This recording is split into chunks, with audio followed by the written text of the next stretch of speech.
Have you ever wondered why, despite having more than ever before, you still feel empty?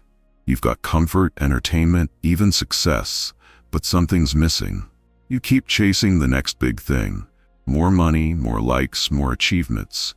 Yet that sense of fulfillment always seems just out of reach. Marcus Aurelius, the great Stoic philosopher and Roman emperor, once said, "Very little is needed to make a happy life. It is all within yourself, in your way of thinking." But what does that really mean? How can thinking differently change the way we experience life? In this video, we're going to uncover the Stoic secret to lasting peace, why we're often unhappy, and how a simple mindset shift can bring genuine, unshakable contentment. We'll explore the timeless wisdom of Stoicism and how it can help you break free from the endless cycle of wanting more and feeling less. Stick around because by the end of this video, I'll share a powerful Stoic practice you can start using today to transform your perspective and find peace in the present moment. If you're ready to stop chasing and start living, hit that like button, subscribe for more insights, and let's begin this journey together. Section 1. The hidden cause of modern unhappiness. The Stoics understood something profound that we often overlook in our fast-paced modern world. Our desires are endless. No matter how much we achieve or acquire, there's always something more to want. Epictetus, one of the greatest Stoic teachers, warned us, "Wealth consists not in having great possessions, but in having few wants." Yet here's the problem. We live in a world that constantly feeds our desires. Social media bombards us with curated highlight reels of other people's lives, making us compare our behind the scenes with their best moments. Marketing campaigns convince us that happiness is just one purchase, one promotion, or one achievement away. But is it really? This phenomenon has a name: hedonic adaptation. It's the psychological tendency to return to a baseline level of happiness, no matter how much we achieve or acquire. That new phone, that dream job, that perfect relationship, they might excite us for a while, but the thrill fades quickly. Before long, we're chasing the next thing, hoping it will finally bring us the fulfillment we crave. Sound familiar? If so, you're not alone. This cycle of chasing and never feeling satisfied is one of the biggest reasons so many of us feel unfulfilled, even when we have it all. But here's the good news. The Stoics figured out how to break free from this cycle over 2,000 years ago. The Stoics realized that true happiness doesn't come from external possessions or achievements. It comes from within, from mastering our desires, shifting our perspective, and finding contentment in what we already have. And the best part? These principles are just as relevant today as they were in ancient Rome. In the next section, we'll dive deeper into how the Stoics approached desire and happiness, and how you can apply their wisdom to your own life. But first, let me ask you this. Are you ready to break free from the endless cycle of wanting more and feeling less? Section 2. The Stoic principle of apatheia. The Stoics taught that true peace comes not from controlling the world around us, but from mastering our inner world, our desires, emotions, and reactions. They called this state apatheia. Now, before you confuse it with the modern idea of apathy, let me clarify. Apatheia isn't about being emotionless or indifferent. It's about achieving freedom from destructive emotions, anger, envy, fear, and despair that rob us of our peace. You have power over your mind, not outside events. Realize this, and you will find strength. The visuals then show a person meditating, their face calm and composed as the world around them buzzes with activity. Marcus Aurelius, one of the most powerful men in history, practiced this principle daily. Despite ruling an empire, he reminded himself that external events don't control us. Our reactions do. He wrote in his journal, "The happiness of your life depends upon the quality of your thoughts." This simple yet profound idea is the cornerstone of Stoic philosophy. Let's take an example. Imagine losing your job. For most people, the immediate reaction might be panic, self-doubt, or even anger. But a Stoic would approach the situation differently. They would pause, accept the reality of the situation, and ask themselves, what is within my control? The Stoics' focus shifts from what happened, which they can't change, to how they respond, which they can control. This shift in perspective is what apatheia is all about. It's not about suppressing emotions. It's about channeling them into constructive action. By practicing apatheia, the Stoics learn to navigate life's challenges with clarity and resilience. They understood that while we can't control what happens to us, we can always control how we respond. And that's where true freedom lies. In the next section, I'll share a simple yet powerful Stoic exercise you can start using today to cultivate apatheia in your own life. But before we get there, let me ask you this. What's one situation in your life where shifting your focus from what happened to how you respond could make all the difference? Section 3.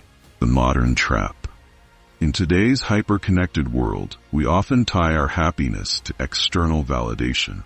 Likes on social media, promotions at work, compliments from others. We've become conditioned to seek approval from outside sources, believing that these things will make us feel worthy, successful, or happy. But here's the truth. This endless chase for validation is a trap. The Stoics, like Seneca, understood this trap long before the age of social media. They taught that true contentment comes from within, not from the fleeting approval of others. Seneca once said, "He who is content with little possesses everything." In other words, when we stop seeking validation from external sources and start finding it within ourselves, we unlock a deeper, more lasting sense of peace. Think about it. How often do you feel frustrated or disappointed because someone didn't acknowledge your achievements or because your post didn't get as many likes as you hoped? These moments reveal how much we've come to rely on external validation for our sense of self-worth. Here's a practical tip you can start using today. The next time you feel frustrated or upset, pause and ask yourself, am I seeking external validation?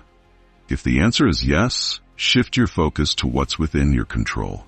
Your actions, your integrity, your growth. Remind yourself that your worth isn't determined by likes, comments, or the opinions of others. It comes from living in alignment with your values and striving to be the best version of yourself. By redirecting your focus inward, you break free from the modern trap of external validation. You begin to cultivate a sense of self-worth that's unshakable, no matter what happens around you. This is the essence of Stoic wisdom. Finding peace and fulfillment within yourself, rather than in the ever-changing opinions of others. In the next section, I'll share a powerful Stoic exercise to help you build this inner strength and stop relying on external validation. But before we get there, take a moment to reflect. Where in your life are you seeking validation from others, and how can you start finding it within yourself instead? Section 4. The practice of premeditation malorum. So, how do we apply Stoic principles in our daily lives? One of the most powerful techniques the Stoics used is called premeditatio malorum, the practice of visualizing potential challenges ahead of time. It's not about being pessimistic. It's about being prepared. Here's how it works. Each morning, take a moment to imagine the possible obstacles you might face during the day. A rude colleague, a traffic delay, or even a personal disappointment.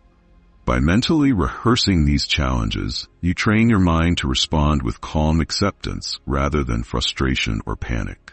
1. Pause. A person sitting quietly, eyes closed, imagining potential challenges. 2. Prepare. The same person nodding thoughtfully, reminding themselves that obstacles are part of life. 3. Respond. The person smiling calmly, ready to face the day with resilience. Let's break it down step by step. 1. Pause. Spend a minute each morning imagining possible obstacles. Visualize them vividly, what they might look like, how they might feel. 2. Prepare. Remind yourself that these challenges are not exceptions, they're part of life. The Stoics called this amor fati, the love of fate, Embrace whatever comes your way as an opportunity to grow. 3. Respond. Commit to responding with calm acceptance, not frustration. By preparing your mind in advance, you'll find it easier to stay grounded when life doesn't go as planned. This practice isn't about expecting the worst, it's about building resilience.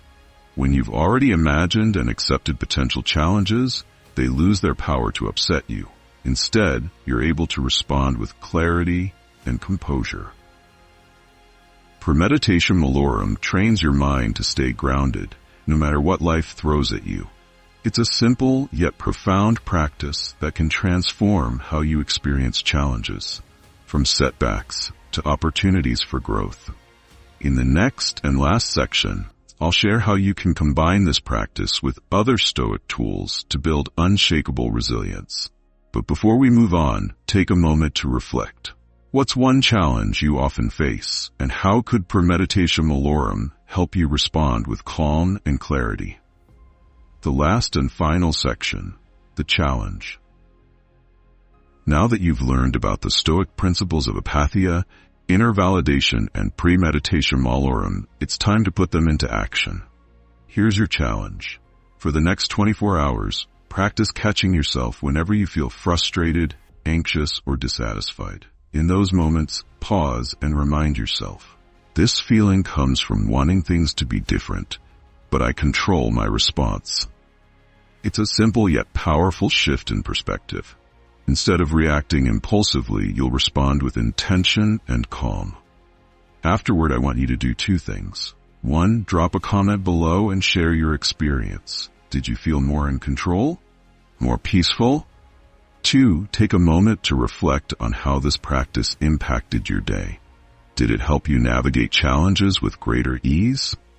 This challenge is your first step toward building a Stoic mindset, one that helps you find peace and resilience, no matter what life throws at you. Remember, it's not about perfection, it's about progress. Every moment you pause and choose your response is a victory. I can't wait to hear about your experiences in the comments. And if you found this video helpful, don't forget to hit that like button, subscribe for more Stoic wisdom, and share it with someone who could use a little more peace in their life.